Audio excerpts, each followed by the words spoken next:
इस कार्यक्रम की अगली कड़ी के रूप में मैं इस कार्यक्रम के मुख्य अतिथि डॉक्टर कृष्ण गोपाल जी, सह सरकारवाह राष्ट्रीय स्वयंसेवक संघ को आमंत्रित करता हूं आपके अनमोल विचारों के लिए। है आपका जीवन ही व्यवहार है और आपका जीवन ही समाज के लिए शिक्षा है। आप जैसे मनीषी ने संपूर्ण जीवन को इस राष्ट्र की सेवा में, भारत मां की सेवा में लगाया है।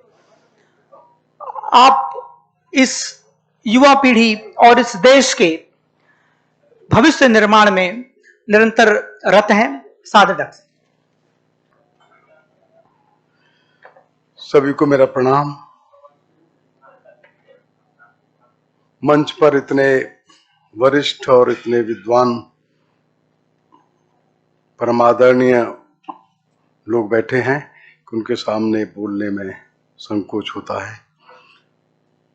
मान्यवर डॉक्टर नागेंद्र पांडे जी,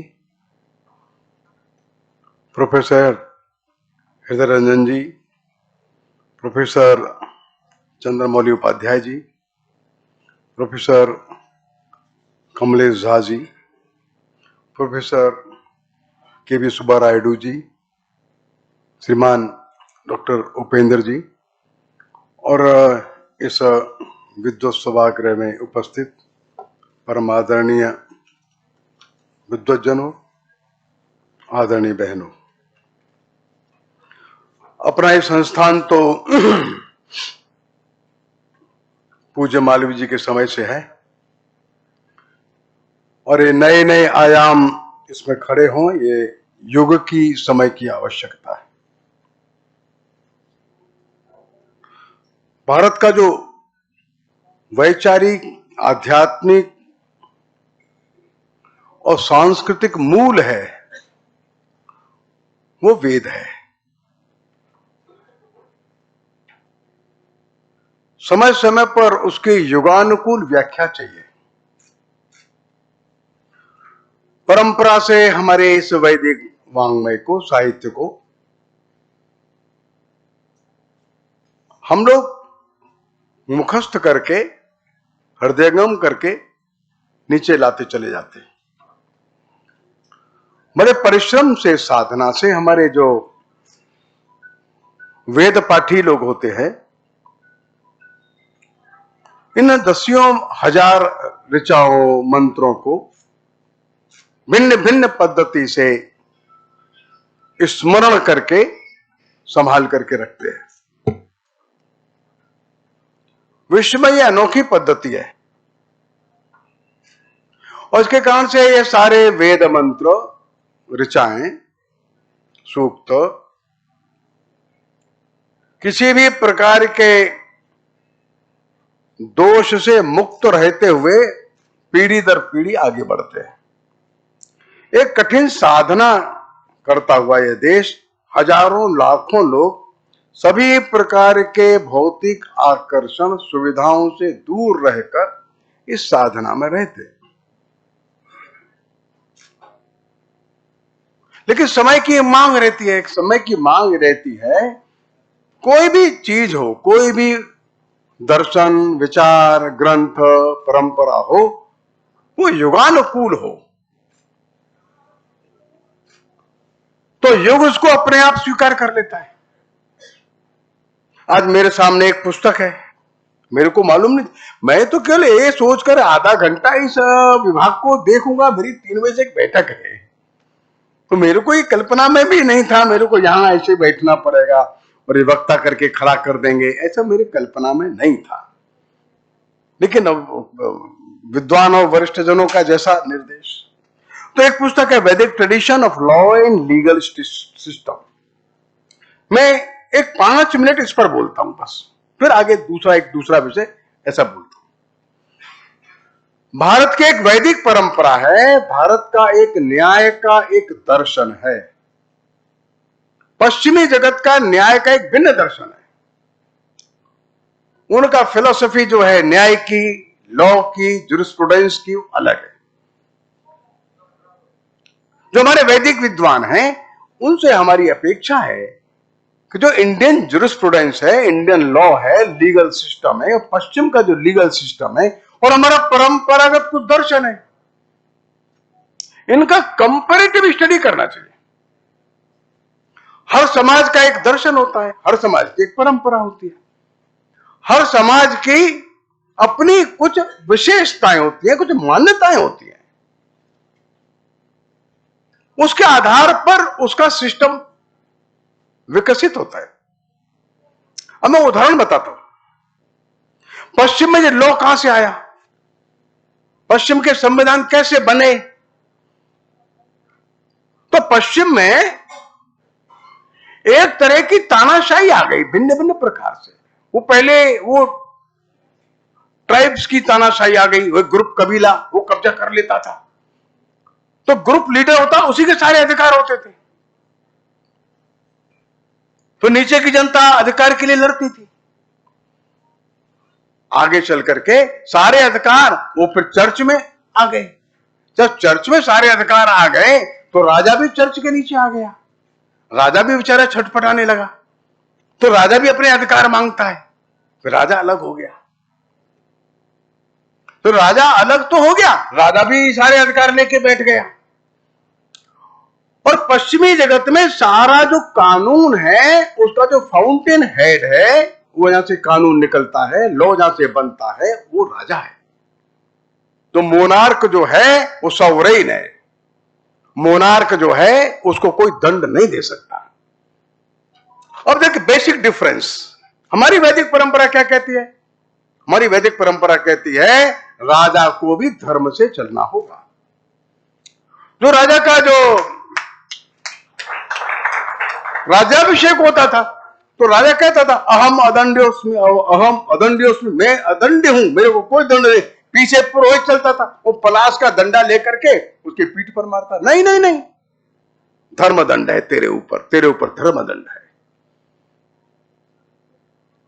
राजा धर्म के ऊपर नहीं जा सकता, राम भी धर्म के ऊपर नहीं जा सकते, कृष्ण भी नहीं जा सकते, कोई नहीं जा सकता, धर्म सर्वोपरि है। और इसलिए कहा धर्म की रक्षा करो, धर्म रक्षति रक्षता। यह भारत का सिद्धांत है। पश्चिम में क्या हुआ, प्रजा अपने अधिकार मांगने लग गई, हमारे अधिकार दो। और इसलिए हमारे यहां जो लॉ जो बना है राजा ने नहीं बनाया, हमारे लॉ जो बना वो इन्होंने बनाया। राजा को इस लॉ का एग्जीक्यूशन करना है, पालन कराना है। वह राजा ही खुद लॉ बनाता है और प्रजा चिल्लाती है हमको अधिकार दो। राजा के नीचे प्रजा त्रस्त हुई तो प्रजा ने अपने अधिकार मांगे तो मैग्ना कार्टा आया। मैग्ना कार्टा क्यों आया, मैग्ना कार्टा इसलिए आया प्रजा छटपटा रही है। एक राजा ने दूसरे राज्य पर कब्जा कर लिया तो स्लेव्स बन गए, स्लेव्स अपने अधिकार मांगते हैं।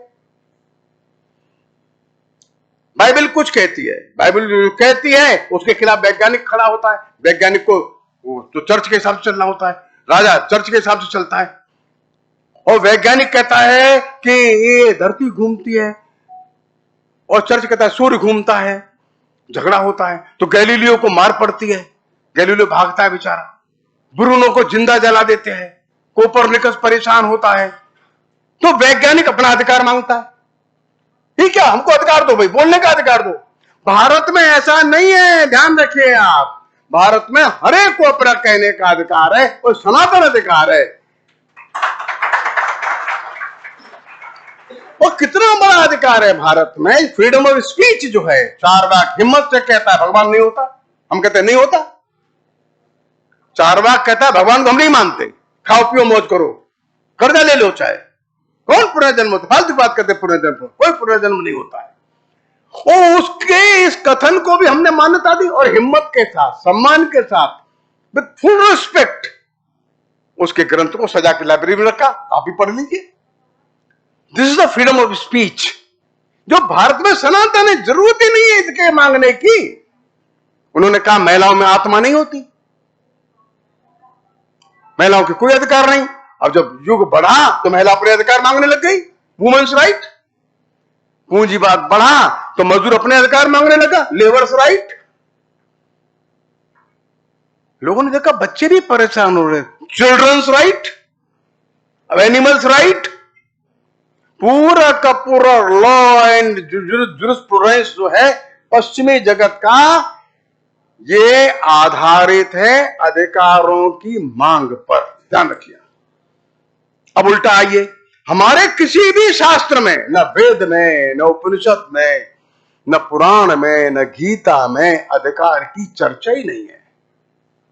मैं तो कोई ज्ञाता नहीं और आप लोगों के सामने बोलते थे, हमारे संकोच भी बहुत होता है। सब जगह एक ही बात है, अपने अपने धर्म का पालन करो, अपने अपने कर्तव्य का पालन करो, दायित्व का पालन करो, उसी में तुम्हारा अधिकार सन्निहित है। जितना तुम दायित्व का पालन करोगे उतना अधिकार अपने आप तुमको मिल जाएगा। भारत में कोई पिता अपने बेटे से कहे, बेटा मेरा घर में क्या अधिकार है, तो बेटा कहे कैसी बात करते हैं। या कोई महिला अपने घर में कहे, मैं इस घर की मां हूं, मेरा क्या अधिकार है, बच्चे कहे कैसी बात कर रही है अम्मा आप। बेटा अपने बाप से पूछे, पिताजी मेरे ये क्या अधिकार है, तो पिता कहे तेरा शायद तेरा ही है सब बेटा, मांगता काहे को है। मांगना ये ठीक नहीं है हमारे यहां, उनका मांगना ही ठीक है। This the basic difference. और हर एक आदमी अपने अधिकारों की लड़ाई लड़ रहा है, दायित्व के बारे में, कर्तव्य के बारे में, जिसको हमने धर्म कहा उसके बारे में चर्चा ही नहीं। किसी को यह बताने की हिम्मत ही नहीं करता पश्चिम का जगत पूरा का पूरा विद्यार्थी के क्या कर्तव्य है, अध्यापक के कर्तव्य क्या है, घर में पति है, पति का दायित्व कर्तव्य क्या है, पत्नी का कर्तव्य क्या है, मां का कर्तव्य क्या है, बच्चों का कर्तव्य क्या है, पड़ोसी का कर्तव्य क्या है। कर्तव्य का बोध कराइए, अधिकार अपने आप मिल जाता है। यह भारतीय दर्शन है। पाश्चात्य जगत और जो फंडामेंटली बेसिकली पूरा का पूरा जुरिस्प्रूडेंस जो पश्चिमी जगत का है, अधिकारियों की डिमांड करते हुए खड़ा हो गया। क्यों? अत्याचारों से पीड़ित समाज वहां था। और इसलिए वैदिक दर्शन के जानने वाले विद्वानों को भारतीय दर्शन देखना पड़ेगा। न राज्यम न च राजासी न दंडो न च दांडे का, धर्म नहीं है प्रजा। जो प्रजा जो है यह धर्म पर आधारित होकर के चलती है। चलाए स्वधर्म निरत श्रुत नीति, चलाए स्वधर्म। जो तुलसीदास कहते हैं ना, किसी को कोई डर नहीं, भय नहीं, सब आनंद से। क्यों आनंद से है? चला ही स्वधर्म, सब अपने अपने धर्म का पालन करते हुए जो श्रुतियों ने जो बताया है उस पर चल रहे हैं। चला ही स्वधर्म निरत श्रुत नीति। और इसलिए ये वास्तव में बहुत आवश्यक है। अपने ही इस देश के जो स्वजन हैं, विद्वान हैं, योगा योग ऐसा हो गया, वो भारतीय दर्शन और विचार से दूर चले गए। और धीरे धीरे ऐसा हो गया, जो ड्यूटी बेस्ड सोसाइटी थी वो राइट ओरिएंटेड सोसाइटी में बदल रही है। इसलिए इस पुस्तक को सच में मैंने उपेंद्र जी न देखा है न पढ़ा है, मैंने इसका केवल हेडिंग देखा, इसलिए मैंने आपके सामने निवेदन किया इतना। और इसलिए इंडियन जुरिस्प्रूडेंस, वैदिक जो दर्शन है न्याय का, हमारे न्याय की देवी आंख खोल के न्याय देती है। पश्चिमी जगत की देवी न्याय आंख पर पट्टी बांध के देती है। लॉ का मतलब न्याय नहीं होता है, जस्टिस होना चाहिए। लॉ का पालन करना जरूरी नहीं है। लॉ और जस्टिस अलग चीज है। आपने लॉ का पालन किया लेकिन जस्टिस नहीं किया तब। मान लो कल्पना करो, वाराणसी में कोई एक परिवार है, उसमें 4 बच्चे रहते हैं, 4 लड़के। एक लड़का अमेरिका चला गया, एक लड़का बंबई चला गया, एक लड़का दिल्ली चला गया। तो तीनों के व्यापार अच्छे हो गए। एक बेटे ने सोचा मैं घर में ही रहूंगा, माता पिता की सेवा करूंगा। उसने कोई छोटा मोटा काम यहां किया। अब पिताजी की प्रॉपर्टी का बंटवारा होगा। पिताजी के पास कोई संपत्ति है, 20-25 एकड़ मान लो, कोई जमीन है, बीघा, कोई भी कुछ है। तो ये 3 बेटे मां बाप से दूर जाकर अच्छे से कमा करके सेटल्ड है। संपत्ति का बंटवारा कैसे होना चाहिए? इसने ध्यान से, बड़े धैर्य से, श्रद्धा से माता पिता की सेवा की है। दूर बड़ी नौकरी छोड़ दी इसने। लेकिन हमारा लॉ कहता है कि चारों को बराबर बराबर बांट दो। तो लॉ तो ठीक है, लेकिन न्याय होगा क्या? ये न्याय नहीं है। न्याय के लिए आंख खोल के देखना पड़ता है। सच में हुआ क्या, परिस्थिति कैसी है? न्याय भिन्न है, लॉ भिन्न है। न्याय सारी परिस्थितियों का अवलोकन करके धैर्य से देख करके दिया जाता है, वो न्याय है। अन्याय ना हो, कई बार सत्य भी अन्याय हो जाता है, सत्य भी अन्याय हो जाता है। एक कोई बालिका है, महिला है, इसके पीछे 4 बदमाश गुंडे वो ऐसे तो उसको परेशान करते, वो दौड़ करके किसी के परिवार में चली गई और कहती है चाचा जी, चाचा, अंकल जी, अंकल, वो पीछे बदमाश आ रहे, अब मेरे को ऊपर किसी कमरे में छिपा दो। वो उसको ऊपर कमरे, बेटा तू ऊपर चली जाती, ऊपर आराम से रहा। बदमाश आ जाते, अरे इधर कोई लड़की आई है क्या? तो उसको क्या बोलना, सच बोलना कि झूठ बोलना? सच बोलता है तो बालिका संकट में, झूठ बोलता है तो धर्म का निर्वाह करता है। यह झूठ भी धर्म है, और इसलिए धर्म सत्य से भी ऊपर है, ध्यान में रखना।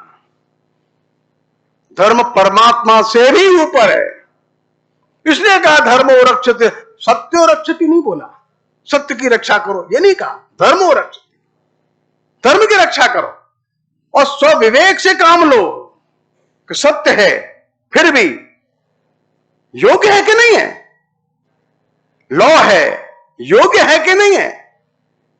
और इसलिए भारतीय परिवेश में, भारतीय वातावरण में जब हम लॉ, जो लीगल सिस्टम, जुरिस्प्रूडेंस की बात करते हैं, तो अपने देश की परंपरा, देश का दर्शन, इसको ध्यान में रखना होगा, तब हम एक ठीक मार्ग पर चलेंगे। अब दूसरी बात पे अपनी करता हूं 5-7 मिनट बस। मित्रों, जैसे मैंने प्रारंभ में बताया कि हमारे देश की आत्मा ये वेदों में ही है, लेकिन वेद की आज युगानुकूल व्याख्या करनी है, वेद तो वही रहेंगे। आज दुनिया काय से त्रस्त है, इस असहिष्णुता से त्रस्त है, ये इंटॉलरेंस है, एक्सट्रीम इंटॉलरेंस है। इस एक्सट्रीम इंटॉलरेंस को कौन बचा सकता है? जब व्यक्ति को ऐसा लगता है जो मैं हूं वही आप है, जो आप है वही वे हैं, वो वे हैं, सब सर्वत्र एक ही है। ये एकात्मता का धागा है जो सबको बांध करके रखता है, और ये वैदिक दर्शन एकात्म बोध का आधार प्रदान करता है। और दुनिया की कितनी भी विविधता हैं, दुनिया की कितनी भी भिन्नताएं हैं, दुनिया में कितने भी संघर्ष हैं, एकात्म बोध बार बार उसमें से इस संघर्ष, भेद, द्वेष को मिटाकर एक सामरस्य की स्थापना करने की कोशिश करता है। यह वेदांत है। एकम एकम एकम, वो एक ही है, दो नहीं है। वो इंद्रम अग्निम वाला मंत्र जो है अंत में कहता है, वो क्या है? एकम, वो एक ही है। एकम सत, वो एक ही है।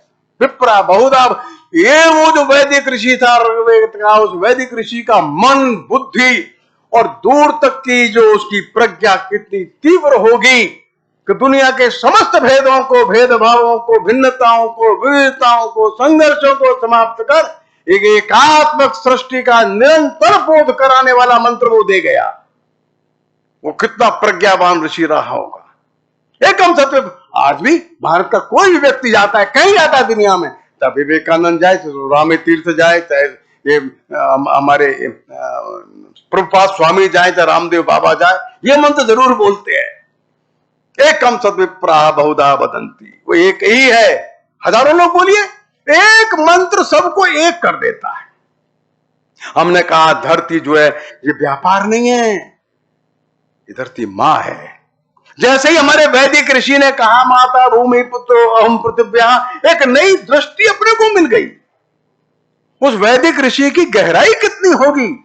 हमने कभी नहीं कहा कि भारत के लोग ही हम सुखी रहे, नहीं नहीं, समस्त पृथ्वी, समस्त धरती, माता भूमि ही पुत्रो अहम, पुत्रो अहम काशी नहीं बोला, मैं काशी का बेटा हूं ये नहीं बोल रहा है, हमारे ऋषि ने ये नहीं बोला, मैं मथुरा का बेटा हूं ये नहीं बोला, पुत्रो अहम पृथ्वी, सारी धरती का बेटा मैं हूं। जैसे ही धरती के बेटे की मांग बात आई, तो अभी अभी जो हमारा जो ओलंपिक में जो हमारा खिलाड़ी जो है ना, जो गोल्ड मेडल जीता, क्या नाम था इसका, कोहली है, क्या नाम है इसका, नीरज, हाँ नीरज चोपड़ा, वो जीत गया। उसको पता लगा मेरा भाला जो है वो क्रमांक 1 पर गिर गया, मैं जीत गया, ऐसा लगा उसको। वो तुरंत वहीं धरती को प्रणाम करता है, झुक गया। कुछ वर्ष पूर्व एशियन गेम्स से और चाइना में भारत की कबड्डी की टीम जो है वो मैदान में उतर रही थी। सारी की सारी टीम ने ऐसे करके पाला माथे से लगा लिया, माता भूमि ही माता है, माता है। कहीं भी धरती का कोई भी कोना है, भारत का आदमी जाकर के उसको सिर से लगा लेता है। हमारी लता मंगेशकर दुनिया के किसी भी मंच पर जाती हैं, ऐसे करके ऐसे कर देती है। क्यों?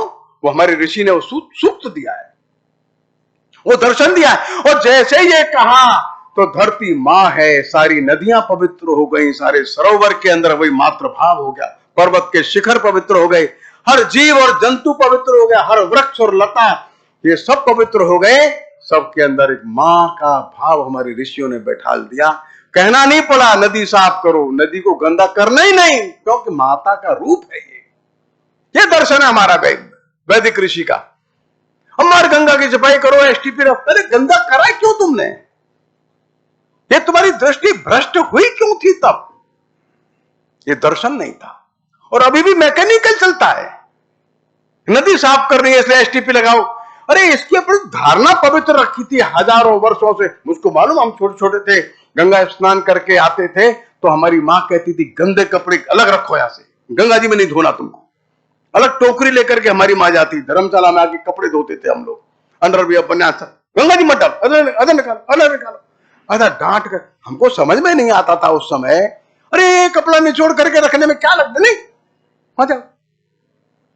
गंगा मां का रूप थी, यमुना मां का रूप थी, नदियां पवित्र थी, नदियों के प्रति मातृ भाव था। हम धरती खोदते हैं, मकान बनाते, तो उसका पूजन करते हैं, हे मां हम मकान बनाएंगे, हे मां हमने कुआं बनाएंगे, हे मां हमने फैक्ट्री बनाएंगे। इसलिए भूमि का पूजन करते हैं, अनुमति मांगते हैं, पाद स्पर्शम क्षमस्व में। ये वैदिक ऋषियों ने हमको एक दिव्य दृष्टि दी है।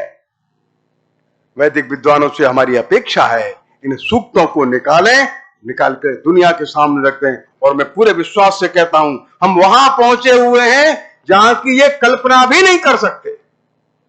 जो वुमन राइट्स की बात करते हैं, भारत के विवाह सूक्त में देखिए ना, विवाह सूक्त में सूर्या सावित्री महिला है, जिसे सूक्त दिया है और अंतिम चरण में कहती है, हे वधू तू घर में प्रवेश कर, महारानी बनकर सम्राज्ञी भव। दुनिया में उन दोनों महिलाओं की कोई कदर नहीं थी, तब वैदिक ऋषि बोलता है नहीं, हे महिला, हे वधू तू ससुर के घर में महारानी बनकर रह, तू अपनी सास के घर में, ननद के घर में, देवर के घर में प्रवेश कर रही है, सम्राज्ञी भव। लेकिन आज हमारा जो वैदिक विद्वान जाता है विदेश में, वो भी महिलाओं के राइट की बात करता है।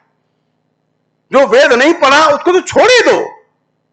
और इसलिए जो वैदिक विद्वान हैं वो आज के युग में हमारे इन वैदिक मंत्रों की, जो आज भी सर्वश्रेष्ठ नहीं महाश्रेष्ठ है, उसकी ऊंचाई को तो देख भी नहीं पाते, पाने की तो बात छोड़ दीजिए।